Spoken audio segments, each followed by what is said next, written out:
Oke, bismillah wassalatu wassalamu ala Rasulillah. Alhamdulillah, kita bertemu kembali di channel saya, channel Miftahul Ni'am. Apa kabar Bapak Ibu semuanya yang dirahmati oleh Allah Ta'ala, para calon tetamu Allah, para calon jemaah haji tahun 2026 ini yang akan berjalan dan tahun-tahun setelahnya. Semoga Allah Ta'ala senantiasa melindungi Bapak Ibu semuanya. Semoga Allah Ta'ala melimpahkan rizki kepada Bapak Ibu sehingga Bapak Ibu semuanya diberikan kesehatan dan juga keselamatan dan juga keberkahan di setiap aktivitas Bapak Ibu semuanya. Amin ya rabbal alamin.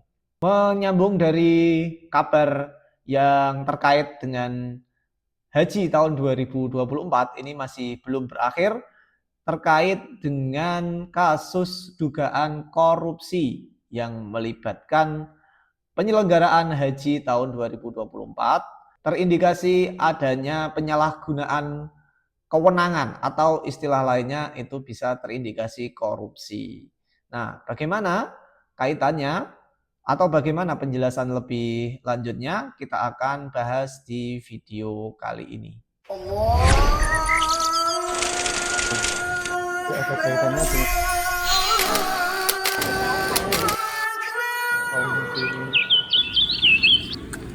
Oke, sebelum melanjutkan ke video yang akan kita bahas, alangkah baiknya Bapak Ibu semuanya yang dirahmati oleh Allah Ta'ala untuk senantiasa membantu channel saya ini agar lebih berkembang dengan cara men-like, komen, share, subscribe channel ini.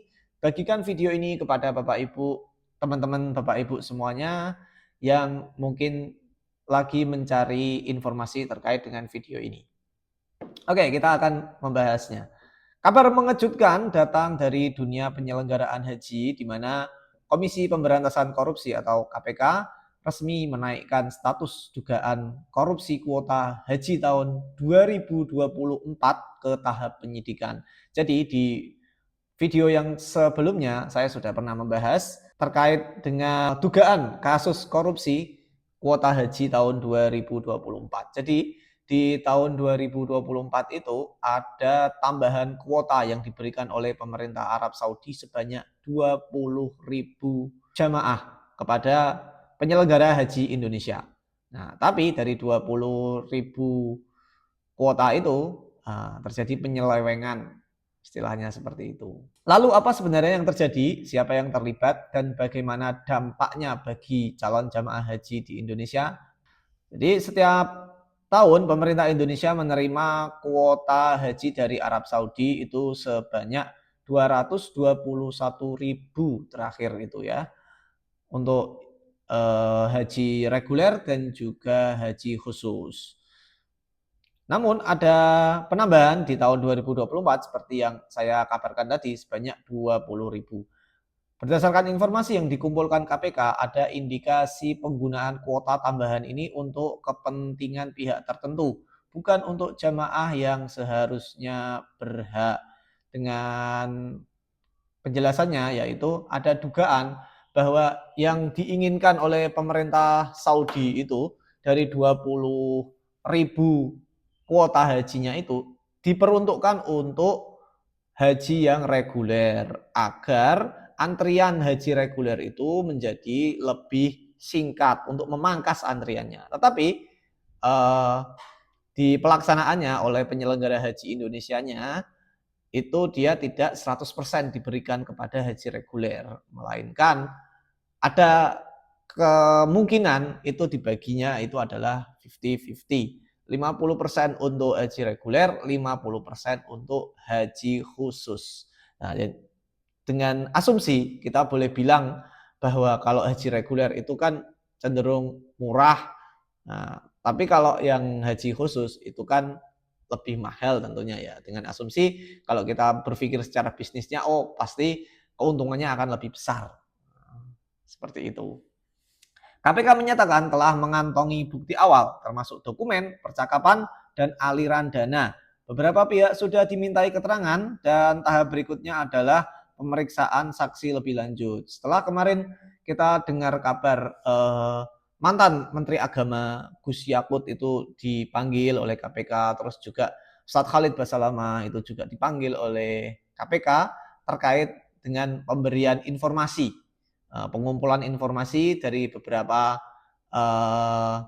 pihak-pihak yang terkait dengan masalah ini, dengan masalah haji, baik itu haji reguler maupun haji khusus. Nah, seperti itu. Meskipun belum ada tersangka yang diumumkan, proses ini menunjukkan KPK serius mengusut dugaan penyalahgunaan wewenang dalam distribusi kuota haji. Nah, buat Anda yang mau mendaftar haji, kabar ini penting. Dugaan penyimpangan bisa membuat proses penentuan keberangkatan menjadi tidak adil. Karena itu, transparansi dalam sistem kuota menjadi kunci agar setiap jamaah yang sudah antri puluhan tahun tidak dirugikan. Nah, ini mungkin juga akan menjadi sorotan juga di mata publik internasional, bahkan juga dari pemerintah Saudi akan, kalau kasus ini terjadi, bukan tidak mungkin mereka juga akan melihat reputasi dari penyelenggaraan haji Indonesia. Apakah mereka menilai ini sebagai sebuah kebaikan atau keburukan? Wallahu a'lam bishawab. Nah, kasus ini memicu reaksi dari masyarakat, termasuk organisasi keagamaan. Pemerintah melalui Kementerian Agama menyatakan akan bekerja sama penuh dengan KPK dan memastikan penyelenggaraan haji tetap berjalan sesuai jadwal. Nah, untuk bagi Bapak Ibu yang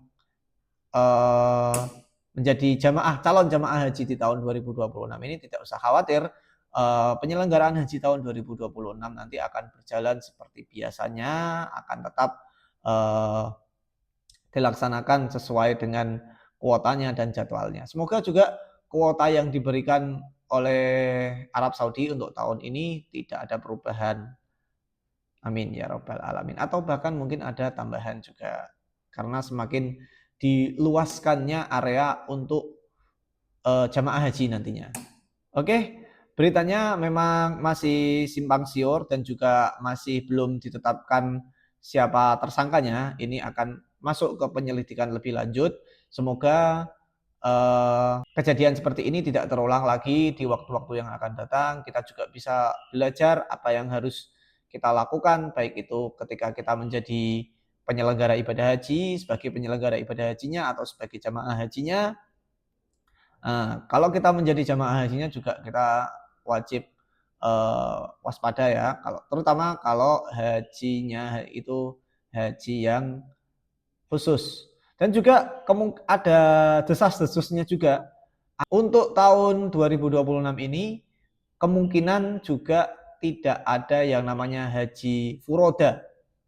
Sama seperti haji tahun 2025 yang kemarin, ini baru kemungkinan. Karena tahun lalu, tahun 2025 itu haji furoda dibatalkan semua. Nah, ada kemungkinan juga implikasinya akan sama seperti tahun ini, ditiadakannya haji furoda. Nah, bagi teman-teman yang menginginkan haji dengan percepatan, artinya kalau haji reguler kan kita menunggunya puluhan tahun, 20 sampai 30 tahun. Tapi kalau haji khusus itu memang lebih cepat, bisa 5 tahun paling cepatnya, atau bisa lebih cepat lagi, tergantung dengan masa tunggu yang ditentukan berdasarkan antriannya. Nah, itu bisa pakai haji yang khusus. Harganya juga relatif lebih terjangkau daripada haji furoda. Kalau teman-teman minat, silakan klik link di deskripsi bawah. Oke, semoga kasus ini menjadi pelajaran penting bahwa ibadah haji harus dikelola dengan amanah dan bersih dari korupsi. Saya Miftahul Niam, terima kasih sudah menonton. Jangan lupa like, share, dan subscribe untuk mendapatkan kabar terbaru seputar haji dan umroh. Wassalamualaikum warahmatullahi wabarakatuh. Semoga bermanfaat. Wassalamualaikum warahmatullahi wabarakatuh.